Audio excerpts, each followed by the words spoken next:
My name is Eleanor Robbins. I'm 72 years old, though on that particular Saturday morning, age was the furthest thing from my mind. I was bustling around my kitchen, putting the finishing touches on a homemade chocolate cake with buttercream frosting, my grandson Tyler's favorite. It was his 5th birthday, and I had promised to arrive early to help my daughter Jennifer set up the decorations. The cake had taken me nearly 3 hours to prepare, 3 layers of rich chocolate sponge with raspberry jam between each layer, all covered in that sweet buttercream Tyler loved so much. I had even managed to find those little dinosaur figurines he collected to place around the edges. The cake sat proudly in its box on my passenger seat, secured with a kitchen towel to prevent it from sliding. It was a beautiful morning after almost 10 days of constant downpour. The roads were still damp, puddles reflecting the sunlight like scattered mirrors across County Road 6. I remember adjusting my rearview mirror and catching a glimpse of myself. I had put on my good pearl earrings and my favorite blue cardigan with the embroidered flowers. I wanted to look nice for the photograph. The radio was playing softly. Amazing Grace, one of my favorites from Sunday service. I hummed along, tapping my fingers against the steering wheel. I remember feeling particularly grateful that morning. My arthritis wasn't bothering me much despite the damp weather. I'd managed to bake that complicated cake without my hands trembling. At 72, these were blessings worth counting. I remember thinking about Tyler's face when he would see his grandmother arriving with that enormous cake. I pictured his gap-toothed smile, those dimples identical to his mother's when she was his age. I was only about 20 minutes from their house when it happened. The memory is crystal clear, unlike anything else I've ever experienced. I was approaching the bend near Wilson's Creek where those tall sycamore trees create a natural tunnel. The road was still slick from the rain. A delivery van, one of those large brown ones, suddenly appeared in my lane. The driver was looking down, probably at a phone or delivery instruction. He didn't see me until it was too late. I remember the screeching sound of tires against wet asphalt. I remember jerking the wheel hard to the right, trying desperately to avoid collision. I remember thinking about Tyler's cake in that split second. Then came the deafening crunch of metal against metal. The violent jolt, as my smaller car crumpled against the much larger vehicle. There was no pain. That's what surprised me later.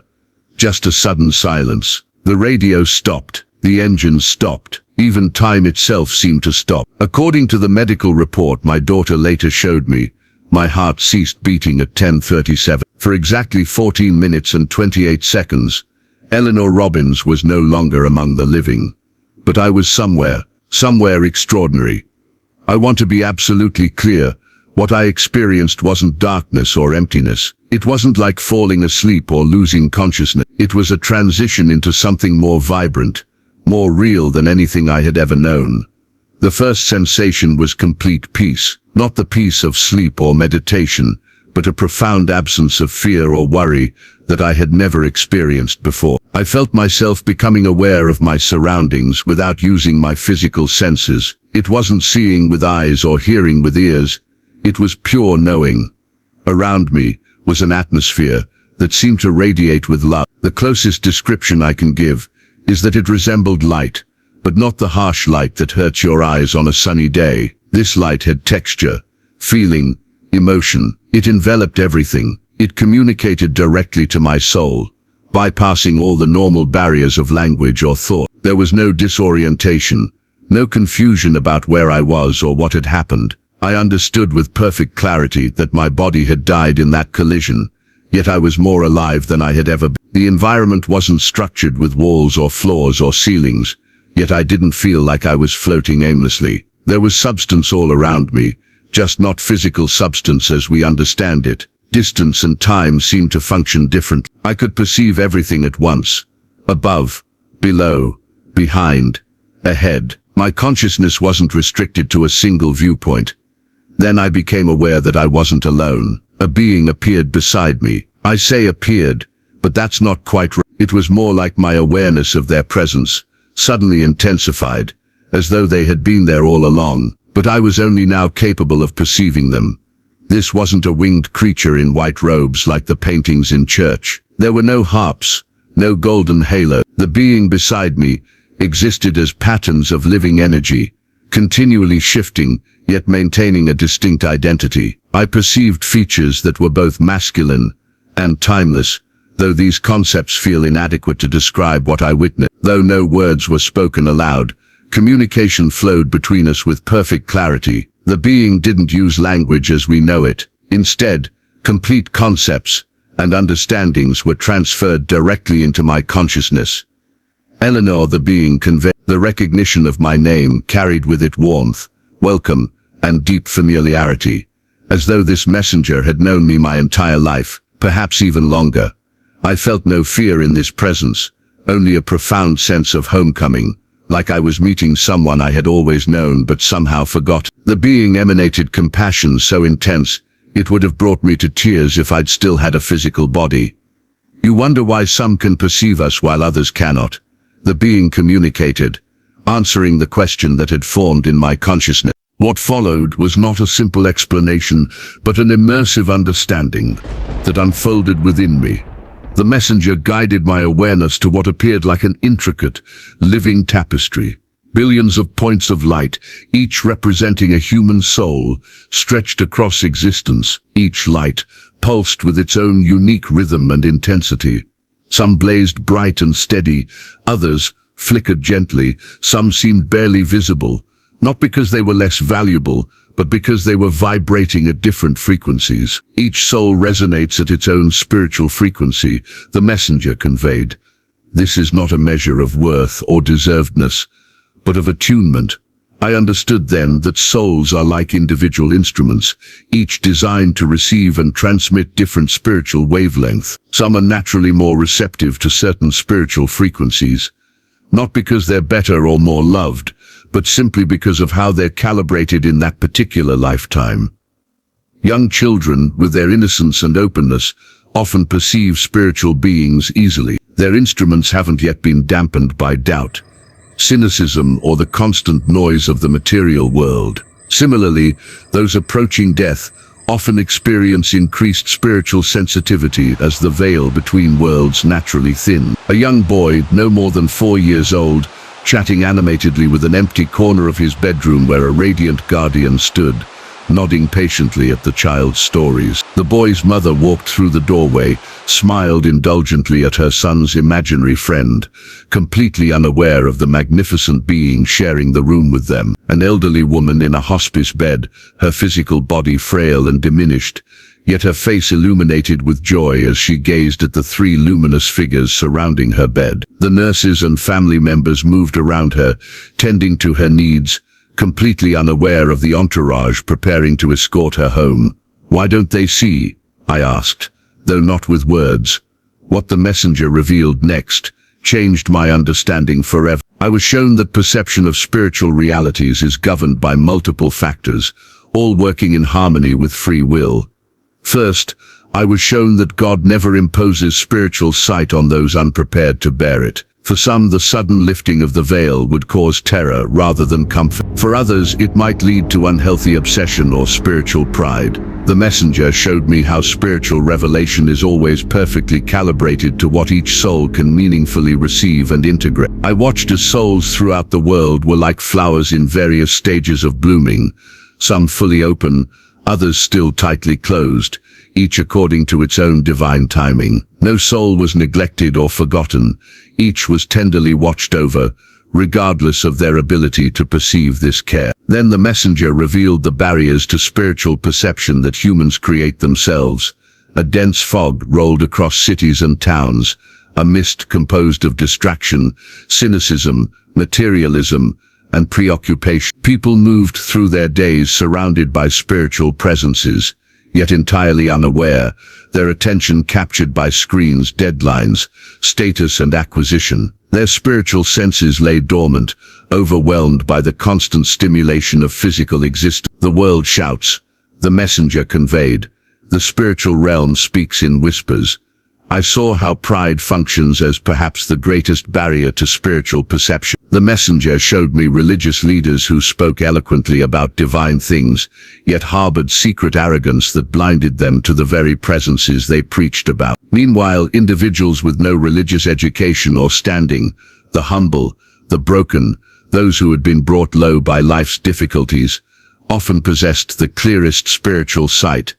Humility is the lens through which heaven becomes visible, the messenger explained. I understood then why Jesus had said, "Blessed are the poor in spirit, for theirs is the kingdom of heaven," not because suffering itself is valuable, but because it often strips away the illusions of self-sufficiency that block our perception of spiritual reality. What the messenger showed me next filled me with wonder. I was given a panoramic view of ordinary human life, but seen from the spiritual perspective. In this view, what appeared as chance, coincidence, or random events in human experience was revealed as an intricate choreography of spiritual intervention and guidance. Angels moved continuously among humans, most completely unaware of their presence. I witnessed a businessman rushing down a crowded street suddenly pause, inexplicably compelled to look back. This momentary delay prevented him from stepping into the path of a speeding bicycle messenger. What appeared to him as a random impulse was actually the gentle restraint of his guardian, saving him from injury. I saw a young mother, overwhelmed and exhausted, suddenly remember a supportive conversation with her own mother from years earlier, giving her strength to continue. This random memory was carefully selected and delivered by spiritual beings attending her. I witnessed a doctor feel an unexplained urge to order an additional test for a patient, discovering a life-threatening condition that would have otherwise gone undetected. What medical journals might later call intuition was revealed to me as direct spiritual prompting. We speak through many channels, the messenger explained. Through dreams, through memories, through songs that surface in consciousness, through the subtle nudges humans call intuition or coincidence. We protect, we guide, we comfort, whether perceived or not. Most moving of all, I witnessed how no human grief goes unattended. A middle-aged man sat alone in his apartment, face buried in hands, sobbing over the recent loss of his wife. Surrounding him were compassionate beings, their light enveloping him like an embrace. Though he felt utterly alone, he was anything but abandoned. His tears were being collected, his pain acknowledged, his strength replenished through channels beyond his awareness. The messenger then revealed something that left me in awe, the true nature and impact of human prayer. I was shown prayers not as words disappearing into empty space, but as tangible emanations of energy and intention. Each prayer created ripples through both the physical and spiritual realms, like stones dropped into still water. The effects continued long after the words were spoken. Simple prayers of gratitude released gentle waves of light that blessed everything they touched. Prayers of intercession for others created protective boundaries around those being prayed for. Desperate prayers cried from places of pain burned like signal fires, drawing immediate attention from spiritual beings. I watched as a grandmother's faithful prayers for her wayward grandson created an invisible shield that followed him through dangerous situations. Though he attributed his narrow escapes to luck, I could see the protection surrounding him, placed there by love expressed through prayer. I saw prayers offered decades earlier still actively working in the lives of descendants, creating openings for divine intervention generations later. Nothing offered in sincere faith was ever wasted or forgotten. Most remarkably, I saw how prayers connected human souls to each other, across vast distances. A woman praying for refugees she had never met created actual channels of blessing that reached them physically and spiritually. The refugees experienced comfort, provision or protection without ever knowing the source. Prayer is the language of love that transcends all barriers, the messenger conveyed. Every authentic prayer is received. Not all are answered in ways humans expect or recognize, but none are ignored. As my understanding deepened, a question formed within me. Why are some people like me permitted to experience these realms and then return? The messenger's response came not as words but as pure understanding flooding my consciousness. Near-death experiences aren't random accidents or medical curiosities. They aren't rewards for spirituality or signs of special status. They are sacred commissions. Specific individuals are permitted glimpses beyond the veil because their testimony is needed in a particular time and place. You have been shown these things not to satisfy curiosity but to fulfill purpose, the messenger conveyed. Some are asked to walk by faith alone, Others are sent back to testify to what they've witnessed. Both paths require courage. I understood that my experience wasn't given to me because I was more spiritual or deserving than others. It was entrusted to me because specific people needed to hear it. People I would encounter who were struggling with doubt, grief, or fear of death. Before I could ask anything more, I felt a sudden shift in my awareness, a pulling sensation drawing me back. The messenger's presence intensified, and for the first time I heard what seemed like actual words. "Eleanor, remember everything. Tell them they are never alone." The transition back was jarring. One moment I was immersed in perfect understanding and peace. The next I was gasping painfully for breath, my body a prison of pain and limitation. Harsh light stabbed my eyes. The beeping of medical equipment assaulted my ears. Voices shouted around me. "She's back. We've got a pulse. Blood pressure rising. Get the doctor in here now." My daughter Jennifer's face appeared above me, her eyes red-rimmed and swollen. Mascara streaked down her cheeks. Her expression transformed from grief to disbelief, to cautious joy. "Mum," she whispered, her hand trembling as she touched my face. I couldn't speak. A breathing tube prevented it, but I squeezed her hand weakly. I was alive again, though part of me mourned the beauty I had left behind.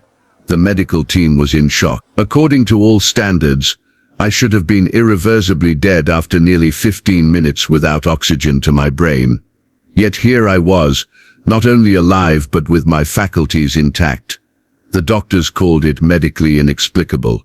I knew better. Recovery was slow and painful. My body had suffered significant trauma in the accident. 4 broken ribs, a punctured lung, fractured collarbone, and extensive bruising. For weeks I focused solely on healing, on regaining enough strength to leave the hospital. But as my body mended, the messenger's final instruction burned within me. "Remember everything. Tell them they are never alone." It took me over 8 months to speak publicly about what I had experienced. At first I shared only with Jennifer and her husband, worried they would think their elderly mother had suffered brain damage from oxygen deprivation. To my surprise, they listened without judgment, Jennifer even admitting she had always sensed unseen presences during particularly difficult moments in her life. Gradually, I widened the circle, my church prayer group, my book club, my neighbors. Some responded with polite skepticism, others with tears of recognition. A surprising number confessed to having their own unexplainable spiritual experiences they had been too afraid to share. My pastor encouraged me to speak at a small community gathering at our church. 30 people attended. I simply told my story, exactly as I had experienced it. When I finished, the room was silent. Then an elderly man in the back row stood up, hands trembling. "My wife died last year," he said, voice breaking. "The night before she passed, she kept looking at the corner of the room and smiling. She told me there were beautiful people waiting for her. The hospice nurse told me it was just medication-induced hallucinations. But I've wondered ever since." He couldn't finish his sentence before tears overtook him. I crossed the room and embraced him. "She wasn't hallucinating," I whispered. "She was seeing clearly, perhaps for the first time." That night, 5 more people shared similar stories they had kept hidden for fear of ridicule. I realized then the importance of the message I had been given. Not to convince skeptics or prove anything scientifically, but to confirm what many already sensed but doubted, that the visible world is only a fraction of reality, and that loving attention surrounds us, whether we perceive it or not. If you're reading these words now, please understand, this isn't just my story. It's a message meant for you. Whether you've had profound spiritual experiences or none at all, please know this truth. You are never truly alone. Even in your darkest, most isolated moments, you are seen, known, and accompanied. Those intuitions you've had, those moments of unexplainable peace in the midst of crisis, those coincidences that arrived just when needed, they weren't random, they weren't imagined. They were glimpses of the greater reality that surrounds us always. For those who have experienced dreams, visions, or encounters with spiritual beings, you aren't crazy. What you experienced was real. But remember that such gifts aren't given to elevate you above others, or to become the center of attention.